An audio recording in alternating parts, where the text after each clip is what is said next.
The silver chalice trembled in Amara Bokolo's calloused hands as she poured the sacramental wine, watching the dark liquid catch the morning light filtering through Saint-Michel's stained glass windows. The scent of frankincense hung thick in the humid air, mixing with the earthy smell of the Congo River that flowed just beyond the mission walls. It was 10:47 on the morning of March 12, 1911, and in exactly 13 minutes, the Van Doren family would kneel at this altar rail to receive communion. In exactly 13 minutes, Édouard Van Doren and his entire household would collapse on the cool stone floor, their bodies convulsing as the ground Strophanthus gratus seeds worked through their blood like divine judgment delivered through unholy hands. Before we jump back in, tell us where you're tuning in from, and if this story touches you, make sure you're subscribed because tomorrow, I've saved something extra special for you. Amara stood in the vestry doorway, her 7-year-old daughter Naledi pressed against her hip, hidden beneath the folds of her worn cotton wrapper. The child's breathing was shallow and quick, her small fingers digging into her mother's waist with the desperate grip of someone who sensed that everything familiar was about to shatter. Outside, the church bell began its final toll, calling the faithful to worship. Inside, a woman who had served breakfast, lunch, and dinner to her oppressors for 16 years prepared to serve them death disguised as salvation. This is the story of how a mother's love became murder in the name of mercy, how one Sunday service transformed into a massacre that would echo through the underground networks from Kisangani to Brazzaville, and how the act of poisoning communion wine became both a sin and a deliverance that no amount of prayer could absolve or condemn with certainty. Amara had awakened that morning while darkness still pressed against the world, as she had every morning since Édouard Van Doren purchased her from a forced public officer at the Kisangani labor auction. The air in her small room behind the plantation kitchen carried the perpetual dampness of the rainforest, a wet heaviness that made breathing feel like drinking, that turned fabric moldy within days and rusted metal within weeks.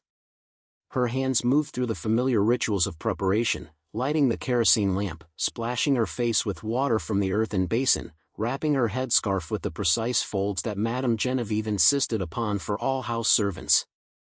But this morning held a difference that sang through Amara's veins like fever.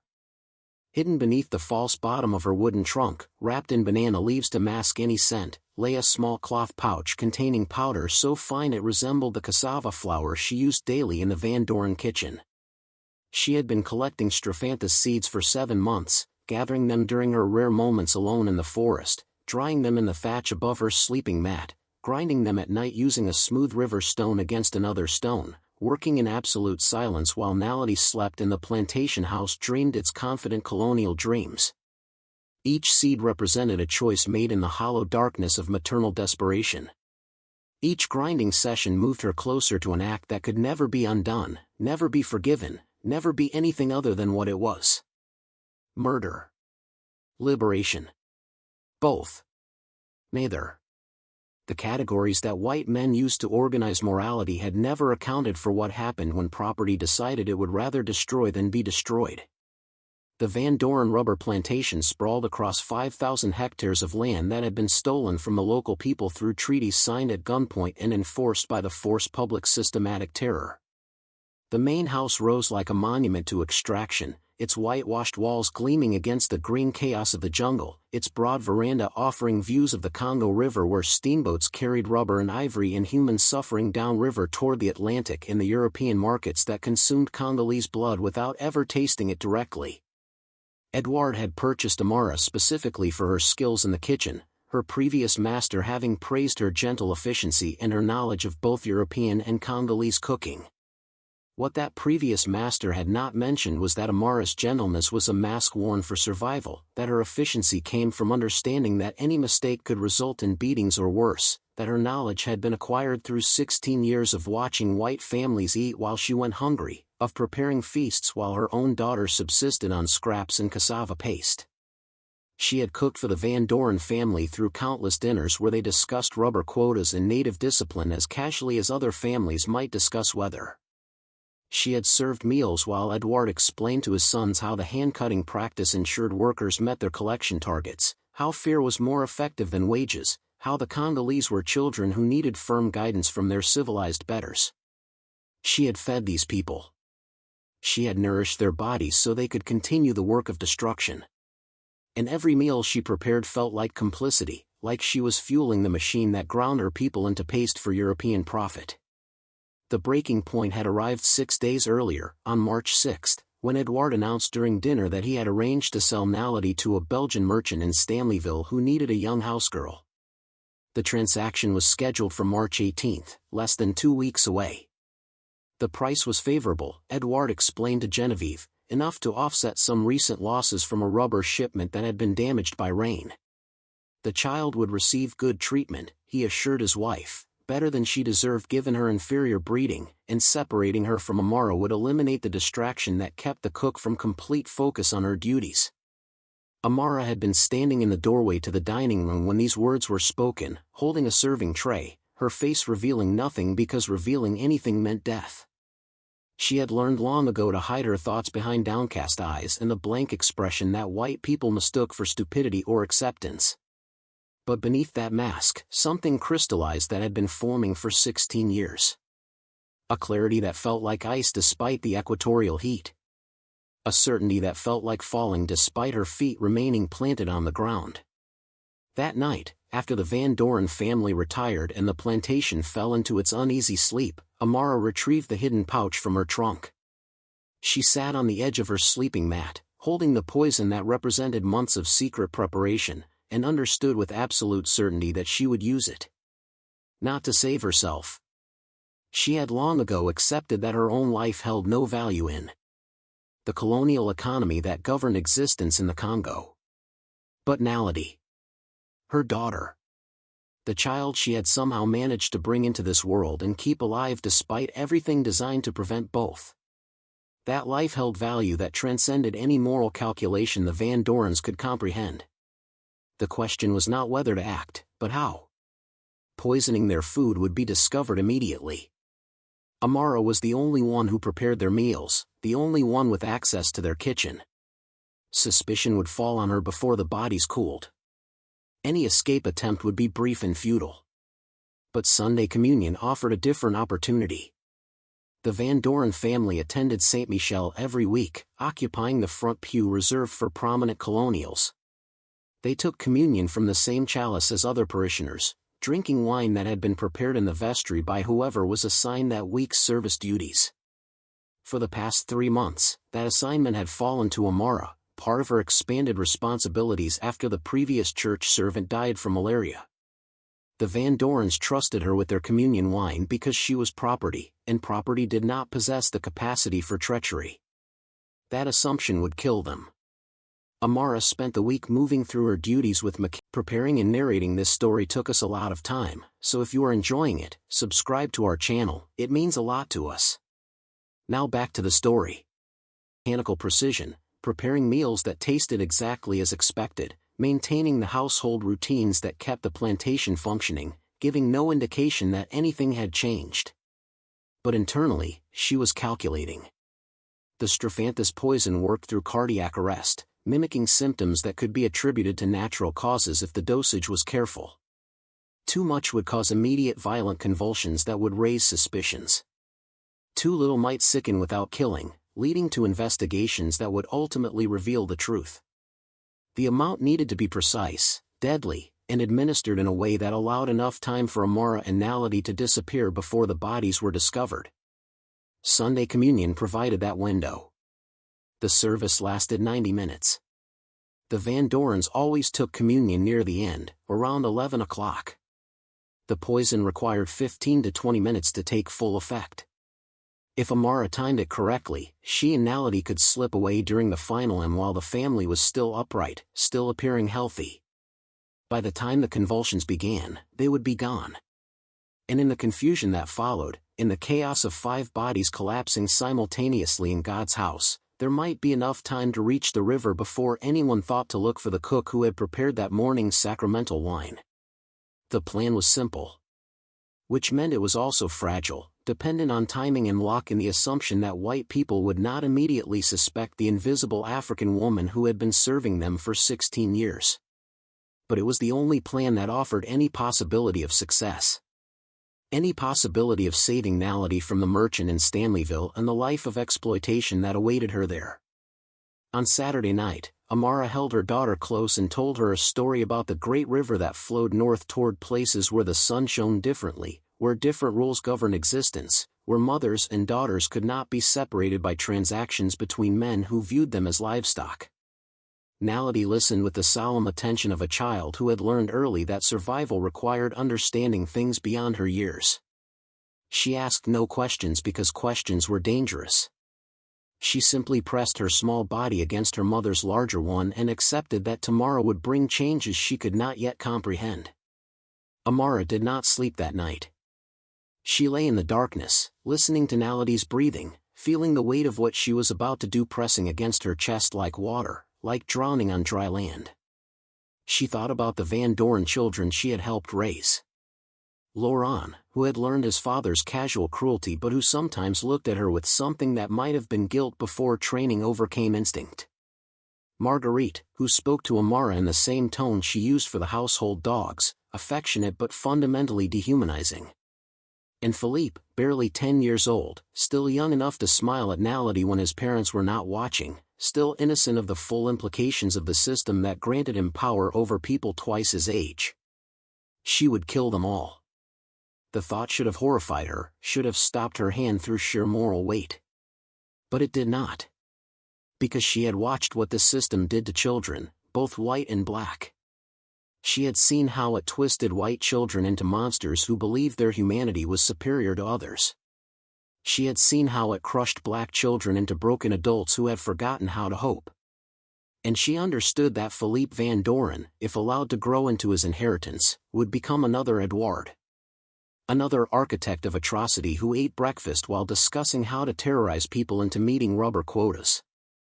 Better to kill him now, while he was still partly innocent, than to let him become what the colony demanded he become. The morning arrived with the same humidity, the same pressure, the same quality of light that every morning brought in Kisangani. Amara rose and dressed and prepared herself for church as she had done countless times before. But this morning she carried the small pouch of poison hidden in the folds of her wrapper, feeling its weight against her hip like a second heartbeat, like carrying death as an intimate companion. The Van Doren family departed for Saint-Michel at 9:30, traveling in their carriage while Amara and Naledi walked the 2 kilometers through the plantation grounds and into the mission compound. The church rose before them, stone walls that had been constructed by forced Congolese labor, stained glass windows shipped from Belgium at enormous expense, a bell tower that proclaimed European dominance over the landscape through sound as well as architecture. Father Bernard, the French missionary who led the congregation, greeted the arriving colonials with the obsequious warmth he reserved for white families while barely acknowledging the African servants who filed in through the side entrance. Amara had arrived early, as was her responsibility when assigned to communion preparation. She entered the vestry through the small door that led from the exterior courtyard, finding the room empty as expected. The vessels were laid out on the preparation table. The silver chalice that would hold the wine. The paten for the communion wafers. The small cruets containing wine and water that would be mixed according to ritual specifications that claimed to transform ordinary substances into the body and blood of Christ. Her hands did not shake as she poured the wine into the chalice. Her breathing remained steady as she retrieved the poison pouch and carefully, precisely, added its contents to the dark liquid. The powder dissolved instantly, leaving no trace, no evidence, no visible indication that this communion would deliver death instead of salvation. She swirled the chalice gently, ensuring complete dissolution, then set it on the altar table exactly as protocol required. The act took less than 2 minutes. 16 years of oppression, 7 months of preparation, and the actual execution of the plan required only the time it took to pour and stir. Amara stepped back and looked at the poison chalice, feeling nothing. No triumph. No horror. No regret. Just a vast emptiness that felt like the moment before thunder, like the air itself was holding its breath. She collected Naledi from where the child had been waiting in the courtyard and positioned them both in the shadows near the vestry door.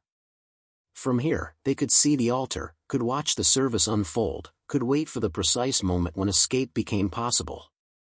The church filled with the Sunday congregation. Belgian colonials occupied the front pews, dressed in their European finest despite the heat. Congolese converts filled the back rows, wearing their best clothes which were invariably shabby by colonial standards, performing devotion to a god who seemed remarkably tolerant of the atrocities committed in his name.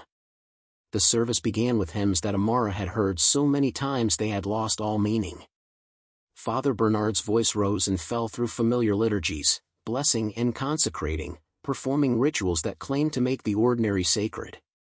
The Van Doren family sat in their usual position, Édouard's broad back visible from where Amara stood, Genevieve's elaborate hat blocking the view of those unfortunate enough to sit behind her, the children arranged in descending order like proof of colonial fertility and dominance.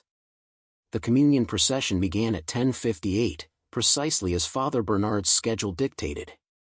The front pews emptied first, colonial families rising with the practiced movements of those who had performed this ritual weekly for years, moving toward the altar rail where salvation awaited in the form of wafer and wine. Amara watched from her position in the shadows, her heart beating a rhythm that seemed loud enough to echo through the stone sanctuary. Nality's hand gripped hers with sufficient force to leave marks, but Amara welcomed the pain. It anchored her to the present moment, kept her from floating away into the unreality of what was about to occur. Édouard Van Doren knelt first at the rail, his bulk settling heavily on the padded kneeler that had been installed specifically for European comfort. Genevieve followed, arranging her elaborate skirts with the fussy precision she brought to all public appearances. Then the children, Laurent attempting to project adult solemnity, Marguerite already bored despite the supposed sanctity of the moment, and Philippe kneeling with the genuine reverence of a child who still believed the stories he had been told about God and goodness and divine grace. Father Bernard approached the altar, lifting the chalice with both hands in a gesture meant to convey the weight of what he carried. The morning light caught the silver, making it gleam like something precious, something worthy of the transformation it supposedly contained. He spoke the words of consecration, Latin phrases that meant nothing to most of the congregation but that carried the authority of centuries, of institutional power that claimed to bridge heaven and earth through properly performed ritual. Amara found herself silently counting the seconds until the priest reached the communion rail. Counting the parishioners who would drink from the chalice before the Van Dorens received their turn. Counting her own heartbeats as if she could measure the remaining moments of her life before it split into before and after, into the woman who had considered murder and the woman who had committed it. The first communicants received their portion. Father Bernard's thumb wiped the chalice rim between each person, a gesture toward hygiene that was mostly theatrical given how many mouths would touch that silver surface before the service concluded. Amara had watched this ritual countless times, had participated in it herself during the early months when she still believed that Christian devotion might somehow protect her from Christian violence. She had learned better. The same men who spoke of loving their neighbors and turning the other cheek had no difficulty reconciling those teachings with the systematic brutalization of an entire population. The same God who supposedly valued all souls appeared remarkably tolerant of slavery and extraction and murder when those acts served European economic interests. The Van Doren family's turn arrived at 11:03. Father Bernard moved before Édouard first, offering the wafer with words about the body of Christ given for him. Then the chalice, tilted carefully so the plantation owner could drink without spilling, the poison wine passing his lips and sliding down his throat like liquid judgment wearing the costume of grace. Genevieve followed, her thin lips touching the silver where her husband's had just been, accepting her portion of death disguised as redemption. Laurent drank deeply, young man's thirst overwhelming ritual decorum. Marguerite took a delicate sip, maintaining her performance of feminine refinement even here. And Philippe, last of the family, drank with his eyes closed and his expression peaceful, still trusting that the world made sense, that the rituals performed by adults in churches were what they claimed to be. Amara watched each of them drink and felt nothing. No satisfaction. No horror. Just the same vast emptiness that had possessed her since the moment she understood what she would have to do to save her daughter. The poison was inside them now, working through their blood, beginning the process that would end with their bodies convulsing on stone floors while their souls discovered whether the afterlife held more justice than the world they were leaving. The communion procession continued. More colonials approached the rail. More mouths touched the chalice that had already delivered death to the Van Doren family. For a terrible moment, Amara realized that she might be killing more than her intended targets, that other people would drink from that same vessel before the service concluded. But Father Bernard's practice was to refill the chalice when it ran low, adding fresh wine from the cruet to ensure sufficient quantity for the entire congregation. The Van Dorens had drunk from the initial portion, the wine that Amara had poisoned. The subsequent additions would dilute whatever remained, might render it harmless or at least less lethal to those who came after. She told herself this was true. She forced herself to believe that the poison would claim only those she intended to kill. The alternative was unthinkable, was mass murder rather than targeted elimination, was a crime so enormous that even the desperate mathematics of maternal protection could not justify it. The Van Doren family returned to their pew, settling into their seats with no indication that anything was amiss. Édouard retrieved his prayer book and assumed the posture of attentive devotion he performed for public consumption. Genevieve adjusted her hat and gloves, her movements precise and controlled. The children arranged themselves in their familiar positions, Laurent feigning interest in Father Bernard's homily, Marguerite examining her fingernails, Philippe genuinely listening to the priest's words about mercy and forgiveness and the imperative to love even those who persecuted you. 11 minutes passed. The homily concluded and the final hymn began, the congregation rising to sing about amazing grace and how sweet the sound, about wretches being saved and blind eyes learning to see. The words felt like mockery, like the universe itself was commenting on the profound irony of singing about salvation while poison worked through the blood of people who had built their wealth on the wretchedness of others. Amara tugged gently on Nality's hand, beginning to move toward the side exit that would take them out of the sanctuary and into the courtyard beyond. This was the moment. The service was concluding. The congregation's attention was focused on the hymn and on Father Bernard's final blessing. No one was watching the African servant woman and her child as they slipped quietly through the door, as they stepped from the dim interior into the bright equatorial sunlight that made them squint against its assault. They had made it perhaps 20 steps across the courtyard when they heard the first scream. The sound cut through the hymn like a blade, high and desperate, a woman's voice reaching registers that fear and shock produced. Other voices followed, shouts of alarm, the heavy thud of bodies hitting the floor. Amara did not turn around. She gripped Nality's hand and walked faster, not quite running because running would draw attention, but moving with purposeful haste toward the mission compound gates and the road beyond. Behind them, the church descended into chaos. The singing stopped mid-verse, replaced by confused questions and panicked demands for help. Someone was calling for a doctor. Someone else was praying in a voice that suggested they already understood prayers would accomplish nothing. And beneath it all, a sound that Amara would hear in her dreams for whatever remained of her life, the terrible wet choking of people dying badly, their bodies rejecting the poison but unable to expel it quickly enough to save themselves. She and Nality reached the gates. The mission's gatekeeper was absent, probably attending the service or drawn away by the commotion coming from the sanctuary. They slipped through the opening and onto the road that led back toward the plantation, except they would not be returning to the plantation.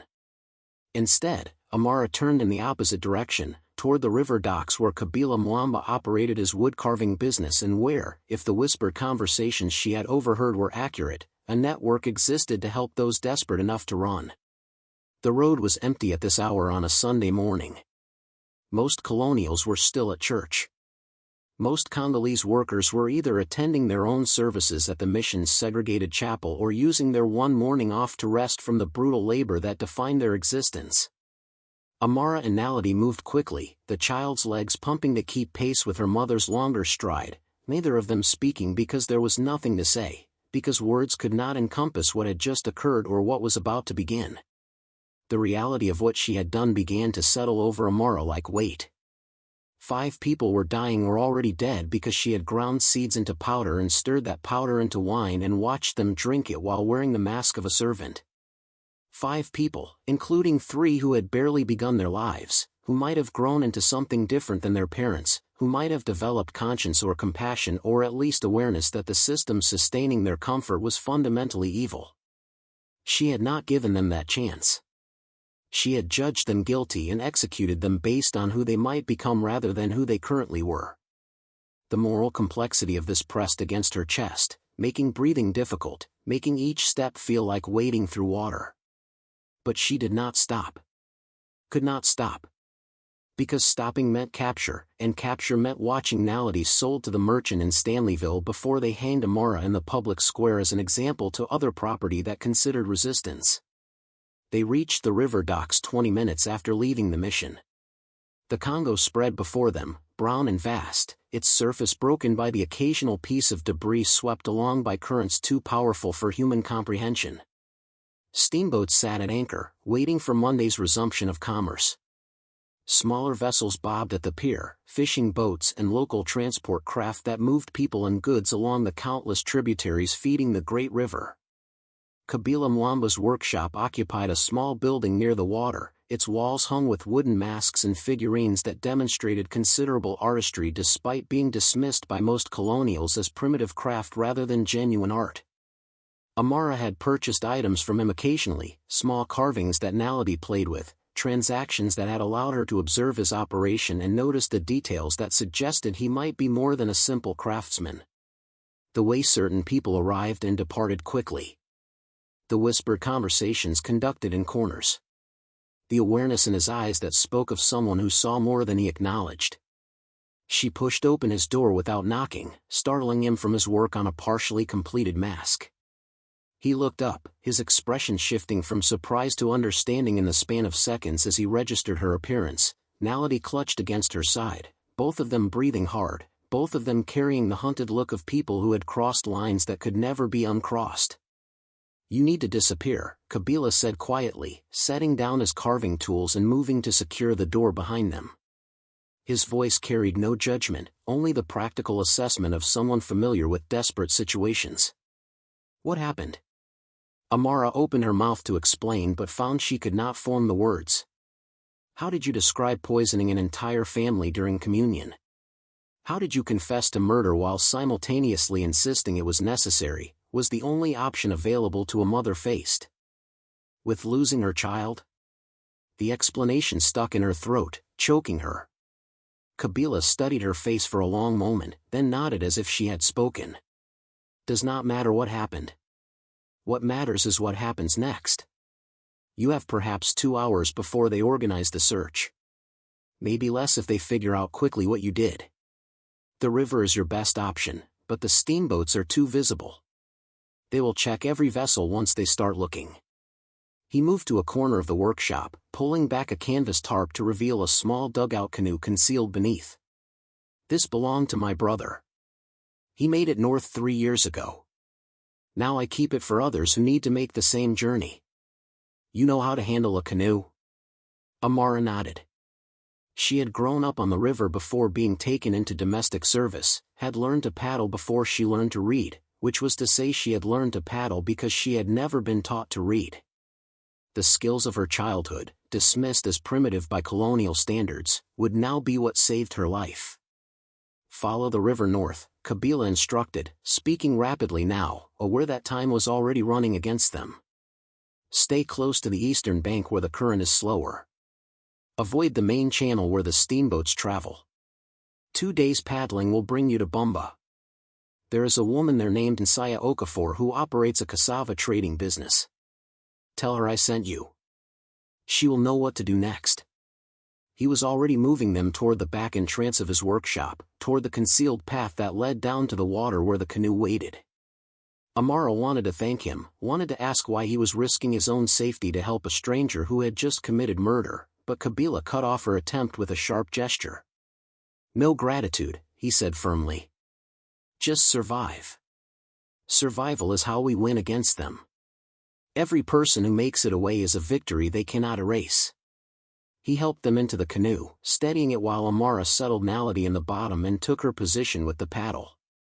The current tugged at the small vessel immediately, eager to claim it, but Amara's muscle memory reasserted itself and she began the rhythmic strokes that would propel them upstream against the river's constant push toward the Atlantic. The last thing she saw as they rounded the first bend was Kabila standing on the bank, already turning away to return to his workshop in his role as the simple craftsman who noticed nothing, who knew nothing, who would express appropriate shock when the authorities came asking questions about an escaped murderer who had poisoned a respected colonial family during Sunday communion. The Congo River claimed them then, swallowing them into its brown immensity, hiding them among the water and the vegetation and the 1,000 other vessels that moved across its surface daily. Amara paddled with steady determination, ignoring the burning in her shoulders, the sun's assault on her unprotected head, the fear that sat in her stomach like stones. Behind them, Kisangani would be erupting into organized chaos. The Van Doren deaths would be discovered. The poisoned communion wine would be analyzed. And her absence from the plantation would connect the dots for anyone with minimal intelligence. The hunt would begin soon. Probably had already begun. White people did not tolerate the murder of their own, especially when that murder was committed by property, by someone who had no right to thoughts of vengeance or justice or maternal protection. They would send the force public. They would offer rewards. They would search every village, every compound, every possible hiding place between Kisangani and wherever they imagined a fugitive might attempt to reach. But first they would have to find her on a river that stretched for thousands of kilometers, that contained countless tributaries and backwaters and hidden channels where a small canoe could disappear like smoke. Amara had that advantage, the temporary invisibility granted by the landscape's immensity. How long that advantage would last depended on factors beyond her control, on whether Kabila's network was as effective as whispered rumors suggested, on whether her strength would sustain 2 days of constant paddling against the current, on whether Naledi could endure the exposure and fear and uncertainty of a journey that had barely begun. The child sat in the bottom of the canoe, her eyes wide but dry, her expression holding that terrible adult awareness that slavery forced on children far too young. She did not ask where they were going or why they had left. She did not cry for the familiar surroundings of the plantation or question her mother's actions. She simply existed in the present moment, trusting that Amara knew what she was doing even though Amara herself was not certain of anything beyond the desperate need to keep moving. The sun climbed higher, turning the canoe into an oven, the river's reflected glare bright enough to hurt. Amara's arms began to ache in earnest, the muscles protesting the sustained exertion, but she did not slow her paddling rhythm. Every stroke carried them further from the crime scene, further from immediate capture, closer to whatever waited in Bumba and beyond. Occasionally they passed other vessels. Fishing boats whose occupants glanced at them without obvious interest. A merchant barge loaded with supplies heading downriver. Once, a forced public patrol boat that made Amara's blood turn cold, but which continued past without stopping, its crew apparently unconcerned with a single woman and child in a dugout canoe. Each encounter felt like dice rolled with their lives as the wager. Each time they passed without being stopped or questioned felt like borrowed time, like temporary reprieve from inevitable discovery. Amara knew the mathematics of their situation. The river was vast, but the search would be organized and thorough. Every village would be alerted. Every dock would be watched. The reward for their capture would be substantial, enough to motivate betrayal from people who might otherwise feel sympathetic to their flight. Trust became impossible when survival depended on strangers and when those strangers had every incentive to sell you back into the hands of your pursuers. As afternoon faded toward evening, Amara guided the canoe toward the eastern bank, looking for a place to hide for the night. Continuing in darkness was possible but dangerous, the risk of capsizing or running aground too high to justify the additional distance gained. She found a small inlet partially concealed by overhanging vegetation, a space just large enough to pull the canoe out of sight from passing traffic. They ate sparingly from the small bundle of food Amara had hidden in her wrapper that morning, cassava and dried fish that tasted like ash but provided necessary sustenance. Naledi consumed her portion without complaint, then curled against her mother's side as darkness fell and the night sounds of the rainforest rose around them. Frogs and insects and birds created a symphony that had accompanied Amara's entire life, sounds so familiar they usually faded into background noise. But tonight every sound felt threatening, every crack of a branch potentially indicating pursuit, every splash potentially marking the approach of a search party. She held Naledi close and tried to sleep but found rest impossible, her mind replaying the morning's events on an endless loop, unable to escape the image of the Van Doren family kneeling at the communion rail, unable to unhear the sounds of their dying that had followed her across the courtyard and out into the world beyond the mission walls. She had killed 5 people. The fact felt both impossible and undeniable, both justified and monstrous. In the darkness beside the river, with her daughters sleeping against her chest, Amara tried to calculate whether the trade had been worth it. 5 deaths in exchange for Nality's freedom. 5 lives, including 3 barely begun, sacrificed to save 1 child from being sold into exploitation. The mathematics should have been simple. 1 life saved outweighed multiple lives taken, especially when those taken had been complicit in a system of systematic violence. But the moral calculus refused to balance cleanly. Philippe Van Doren's face kept appearing in her mind, his expression peaceful as he drank the poison wine, still trusting that the adults around him were acting with his best interests in mind, still believing that the world made sense. She had taken that trust and used it to kill him. Had fed him death while he knelt before an altar dedicated to a God of love and mercy. The irony was so bitter it tasted like poison itself, like she had drunk from the same chalice she had prepared for the Van Dorens. Dawn arrived with the same humidity and the same quality of light that characterized every morning in this region. Amara roused Nality gently and they resumed their journey, pushing back out into the current, settling into the rhythm of paddling that would define their next day. Her arms screamed in protest, muscles stiffening overnight now forced back into service, but she ignored the pain and focused on the steady strokes that moved them forward. The second day passed much like the first. Sun and water and the constant awareness that behind them, the search was intensifying. They passed more vessels, each encounter another test of their temporary invisibility. Once, a steamboat loaded with colonial administrators steamed past close enough that Amara could hear conversation on the deck, European voices discussing quotas and discipline and the recent unfortunate incident at Saint-Michel where a respected plantation owner and his entire family had died under suspicious circumstances. The poisoning was already becoming public knowledge. The investigation was already underway. And somewhere in those conversations about the unfortunate incident was the beginning of the manhunt that would pursue Amara for as long as she remained in territory controlled by Belgian colonial authority. They reached Bumba as evening approached on their second day of travel, the settlement appearing as a cluster of buildings along the riverbank where merchants and traders conducted the business that kept the colonial economy functioning.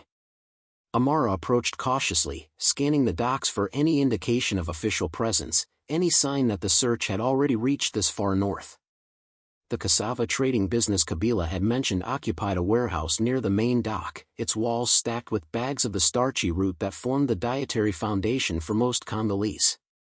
Amara secured the canoe and approached the entrance, Nality pressed against her side, both of them filthy from 2 days on the river, both of them exhausted beyond any fatigue she had previously experienced. A woman emerged from the warehouse interior, her age difficult to determine but her bearing suggesting someone accustomed to command. She studied Amara and Nality with sharp eyes that seemed to catalog everything about them in seconds, assessing threat and need simultaneously. Nsaya Okafor, the woman introduced herself. "You look like someone Kabila Mwamba might send my way." Amara managed a nod, finding her voice after 2 days of near silence. "He said you could help. That you would know what to do next." Nsaya's expression revealed nothing as she gestured for them to follow her into the warehouse. Inside, away from potential observers, she finally spoke again, her voice low and urgent. "The whole river is talking about the poison communion wine. They are saying an enslaved woman killed the Van Doren family and fled north. They are offering 1,000 francs for information leading to capture. That is enough money to make saints betray their God." Amara felt the weight of those words settle over her like a shroud. 1,000 francs. A fortune by Congolese standards.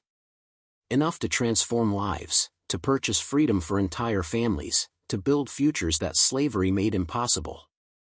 She was worth more dead than she had ever been worth alive. "Can you still help us?" she asked quietly, preparing herself for refusal, for the reasonable decision to prioritize safety over solidarity. Nsaya studied her for a long moment, then smiled with an expression that held no humor but considerable determination. The river has been helping people escape since before the Belgians arrived and will continue long after they leave. 1,000 francs is a lot of money, but some things cannot be purchased. She moved deeper into the warehouse, gesturing for them to follow. Tonight you rest here. Tomorrow we begin the next stage of your journey. But understand this clearly. The path north is not guaranteed. Many have tried. Not all have succeeded. And what you carry with you, that weight of what you did to achieve freedom, that will follow you wherever you go. Amara understood. The poison she had served was not just in the communion wine. It was in her soul now, permanent and indelible, a stain that no amount of distance could wash clean. But Nality was alive and free, and that had to be enough. That had to justify everything, even if justification felt like another lie she was telling herself to make the unbearable bearable. The cassava warehouse became their sanctuary for 3 days while Messiah Okafor made arrangements that she never fully explained and Amara learned not to question. The space beneath the warehouse floor had been converted into a hidden room accessible only through a trapdoor concealed under bags of grain, a chamber that smelled of earth and rot and the accumulated fear of everyone who had hidden there before. Amara and Nality descended into that darkness on their first night in Bumba, listening to Nsaya replace the covering above them, feeling the weight of secrecy press against their lungs like drowning on dry land. Other fugitives had carved marks into the wooden supports that held the floor above, scratches and symbols that told stories Amara could only partially interpret. Names perhaps, or dates, or simply the human need to leave evidence of existence in places designed to make people disappear. She traced these marks with her fingers during the long hours when sleep refused to come, wondering which of the people who had made them had successfully reached freedom and which had been captured and returned to the brutality they had tried to escape. Nsaya brought food twice daily, descending into the hidden chamber with provisions and news from the surface world that grew increasingly grim with each visit. The force public had established checkpoints on every major road leading north from Kisangani. Reward posters bearing Amara's description had been distributed to every settlement along the Congo River. The Belgian authorities were calling the Van Doren murders an act of savage terrorism that demonstrated why civilized oversight remained necessary for the Congolese population. Father Bernard had given multiple interviews to colonial newspapers, describing the desecration of the communion service in language designed to inflame European outrage and justify increased repression. The poison chalice had become a symbol, Nsaya explained on the second night, her voice barely audible in the underground darkness. They are using what you did to argue that Congolese cannot be trusted with even basic responsibilities. That giving Africans access to European spaces leads to violence and betrayal. Your act of resistance is being transformed into justification for greater oppression. Amara absorbed this information without response because what response was possible?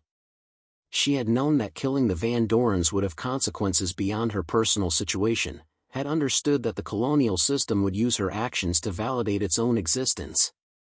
But understanding abstractly and confronting the concrete reality were different experiences entirely. She had wanted to save her daughter. Instead, she might have made conditions worse for thousands of others who would face increased scrutiny and punishment because one desperate mother had chosen poison over submission. Guilt accumulated in layers, each new piece of information adding to the weight she carried. The Van Doren children dead by her hand. The Underground Railroad network endangered by the intensified search. The broader Congolese population subjected to collective punishment for her individual act. The mathematics of liberation grew more complicated the longer she examined them, until she could no longer determine whether she had struck a blow against oppression or simply provided oppression with ammunition to justify itself. On the third night, Nsaya descended with different news. Tomorrow you move. There's a barge leaving for Mbandaka carrying rubber bound for Kinshasa. The captain is sympathetic but not idealistic. He will hide you in the cargo hold if the payment is sufficient. I have collected funds from the community here, enough to secure passage for both of you.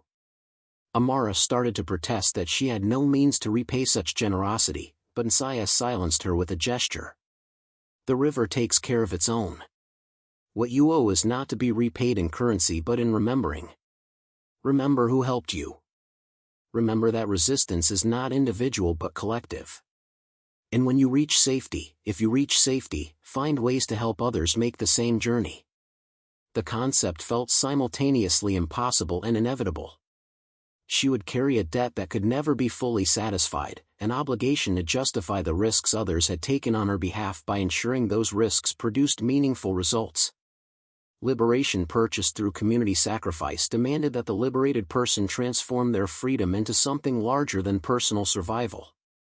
The barge captain was a compact man named Zola Ngoma, whose weathered face suggested decades spent navigating the river's moods and dangers. He examined Amara anality with the assessing gaze of someone calculating risk against reward, then nodded curtly and gestured for them to follow him to where his vessel sat at anchor. The barge was a flat-bottomed craft designed to carry maximum cargo with minimum crew, its deck stacked high with bales of raw rubber that represented months of brutalized labor extracted from Congolese workers who would never see compensation for their efforts. "Your hiding place is beneath the rubber," Zola explained as he led them to a small gap between the bales and the barge's hull. "Cramped and airless but invisible to casual inspection. If the force public stops us for search, you must remain absolutely silent. They will probe the cargo with poles, checking for contraband. If you make noise or shift position, the poles will find you and your journey ends there." The space he indicated was barely large enough for one adult, let alone an adult and a child. Amara stared at it with growing dread, understanding that the next phase of their flight would require endurance of a different order than paddling upriver had demanded.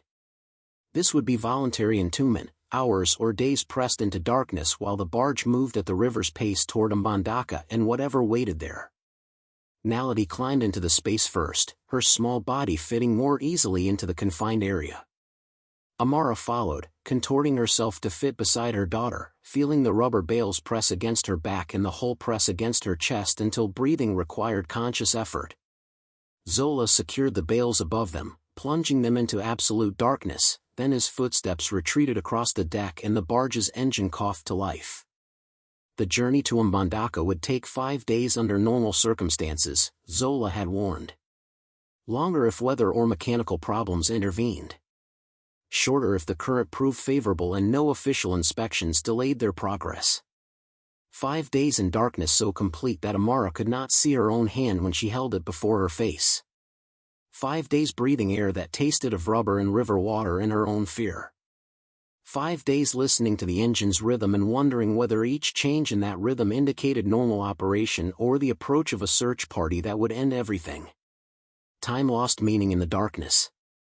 Day and night became indistinguishable except for slight temperature variations and the changes in the sounds that filtered through their hiding place. Amara drifted between waking and sleeping, never quite achieving either state fully, existing in a liminal space where past and present blurred together until she could not determine whether the convulsing bodies she saw were memory or hallucination. Philippe Van Doren's face appeared to her repeatedly in those dark hours, his expression as he drank the poison wine replaying like a nightmare that refused to end. She had killed a child. Not in the heat of passion or self-defense but through calculated premeditation, had ground the poison and prepared the chalice and watched him drink knowing exactly what would follow. That he was complicit in the system that oppressed her, that he would have grown into another Édouard Van Doren if allowed to mature, these justifications felt increasingly hollow in the suffocating darkness beneath the rubber bales. Naledi sensed her mother's distress even in the absolute blackness, pressing closer, offering the wordless comfort of physical contact. The child had not complained once about the conditions of their hiding place, had not cried or questioned or demanded explanations that Amara could not provide. 7 years old and already possessing the survival skills that slavery forced on its victims, already understanding that endurance was not optional but necessary, already learning that freedom required suffering different from but no less intense than bondage itself. The barge stopped frequently during those 5 days, sometimes for routine reasons like taking on supplies or allowing the crew to rest, sometimes for inspections that made Amara's heart hammer so loudly she feared the sound would betray their presence. She could hear voices during these stops, orders shouted in French and Lingala, the thud of boots on the deck above, the metallic scrape of poles probing between cargo bales searching for contraband or concealed fugitives. Once, a pole punched through the gap just centimeters from Amara's shoulder, close enough that she felt the displacement of air, close enough that any sound or movement would have brought the searcher directly to her. She held herself absolutely frozen, not breathing, willing her body to become stone, praying to God she no longer believed in that the searcher would move on without discovering them. The pole withdrew after an eternity that probably lasted seconds, and the inspection continued elsewhere on the barge while Amara released her held breath in a shuddering exhalation that felt like dying and being reborn simultaneously. Zola brought them food and water during the nights when darkness concealed his movements, briefly lifting the bales enough to pass provisions into their hiding place. He never spoke during these exchanges, maintaining operational security even when privacy suggested speech might be safe. But his continued assistance spoke louder than words could have, demonstrated the network of resistance that existed beneath colonial authorities' surface, proved that solidarity could survive even in systems designed to make mutual aid impossible. On the fifth day, the barge's engine note changed, signaling their approach to Mbandaka. Amara felt the vessel slow and then stop, heard voices raised in greeting, heard the familiar sounds of a dock coming to life as cargo was prepared for unloading. They would need to remain hidden until nightfall, Zola had explained before they departed Bumba, until the barge was empty and the dock workers had gone home and darkness provided cover for their extraction. The waiting felt interminable after 5 days of waiting, impatience finally overtaking the resignation that had sustained her through the journey. They were so close now to the next stage, so near to whatever Mbandaka held in terms of continued flight or final capture. The anticipation was its own form of torture, worse in some ways than the physical discomfort of their confinement. Full darkness finally arrived, announced by the absence of voices and the cessation of activity on the deck above. Zola came for them then, carefully removing the rubber bales that had served as both concealment and prison, offering his hand to help Amara climb from the hiding place on legs that had forgotten how to support weight properly. Naledi followed, her movements stiff and awkward, both of them blinking against the lantern light that seemed blindingly bright after days of absolute darkness. "You made it this far," Zola said quietly as he led them across the now empty barge toward the gangplank. "That is further than many manage. But the dangerous part is not finished. Mbandaka sits on the intersection of 3 rivers. The force public maintains permanent presence here precisely because geography makes it a natural checkpoint for anyone attempting to move upriver or cross to the French side." He guided them down the gangplank and along the dock toward a warehouse that looked similar to Nsaya's establishment in Bumba. Mbandaka spread before them, larger than Bumba, more developed, more dangerous because more heavily monitored by colonial authorities. Lights burned in administrative buildings. Patrol boats sat at anchor near the military dock. And somewhere in those streets, in those buildings, people were watching for a woman and child matching their description, waiting to claim the reward that would transform their lives at the cost of ending Amara's. The warehouse belonged to a man named Father Lumumba, though whether he was actually a priest or simply used that honorific remained unclear. He greeted them with warm efficiency, ushering them into his office and offering food that Amara's stomach rejected despite days of inadequate nutrition. The body remembers trauma even when the mind tries to move past it, developing physical reactions that override conscious control. Father Lumumba listened to their story with patient attention, nodding occasionally, asking no questions until Amara finished speaking. Then he leaned back in his chair and studied them both with an expression that mixed sympathy and pragmatic assessment. "The poison communion wine has made you famous," he said finally. "Every colonial administrator from here to Kinshasa knows your name and description. The reward has increased to 1,500 francs. You cannot move openly anywhere in Belgian territory. Even crossing to Brazzaville will be difficult because the French colonial authorities have agreed to honor Belgian warrants for fugitive slaves accused of violent crimes." Amara felt something collapse inside her chest, some last remnant of hope deflating under the weight of these realities. If even the French across the river would not provide sanctuary, where could they possibly go? The geography of safety was shrinking, the map of potential refuge becoming smaller with each piece of information that revealed how thoroughly the colonial powers cooperated to maintain their mutual systems of control. "There is one possibility," Father Lumumba continued, but it requires trusting people you have never met and accepting risks that may exceed what you have already endured. North of here, beyond Lisala, the river becomes wild enough that colonial authority grows thin. There are communities there that exist outside Belgian control, that maintain their autonomy through isolation and through willingness to defend their territory. They do not welcome outsiders easily, but they also do not surrender those who seek sanctuary. He spread a hand-drawn map across his desk, indicating locations that had no names in European languages, settlements that existed in the spaces between colonial administration. Reaching them would require another 2 weeks of travel, he explained, mostly by canoe through channels too shallow for steamboats, through territory where the force public rarely ventured because the return on investment did not justify the danger. It is not freedom, he warned. It is exile. You would be trading one form of constraint for another. But you would be alive, and your daughter would not be sold to the merchant in Stanleyville. Sometimes survival is the only victory possible. Amara looked at Naledi, seeing her own exhaustion reflected in the child's face, understanding that asking a 7-year-old to endure another 2 weeks of flight was asking more than any child should have to give. But the alternative was capture, execution, and the certain knowledge that Naledi would face exactly the fate Amara had committed murder to prevent. The choice was not really a choice at all, just another impossible decision in a series of impossible decisions that defined existence under colonial rule. We go north, she said quietly. Whatever waits there cannot be worse than what waits here.